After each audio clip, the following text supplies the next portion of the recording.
Anand Rathi presents Power of Vision, Stories of Wealth Creators in association with CNBC TV18.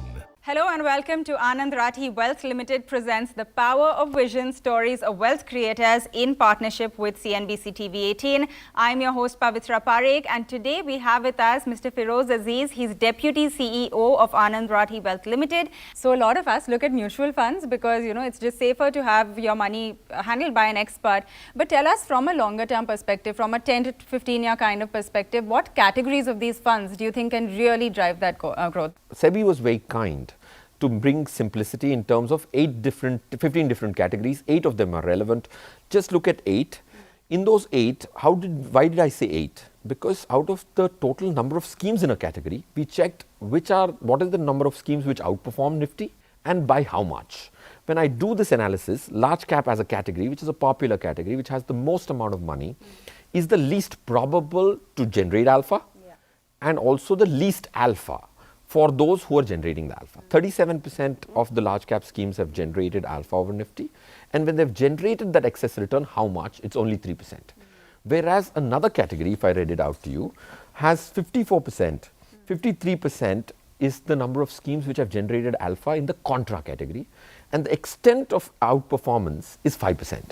And the extent of outperformance, you are narrowing down to 8 different categories: large cap, large and mid cap, flexi cap, focused, multi cap, small cap, contra, value and dividend. But now tell me, okay, you've identified the funds also that you want to get into. The next step is, do you decide, should you go in lump sum, should you do an SIP? See, Pavitra, I think it's a misnomer.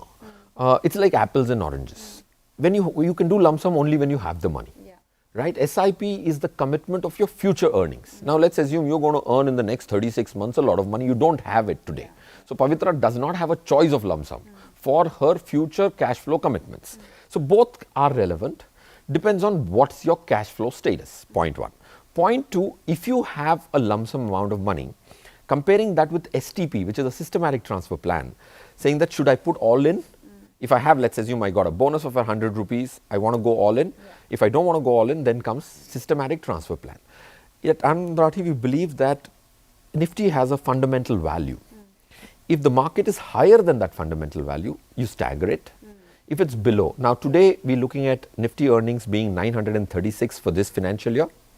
20 times that is close to 18,700. So we are marginally below our fundamental value as per our computation. Right or wrong, but that's the computation. Anand Rathi presents Power of Vision, Stories of Wealth Creators in association with CNBC TV18.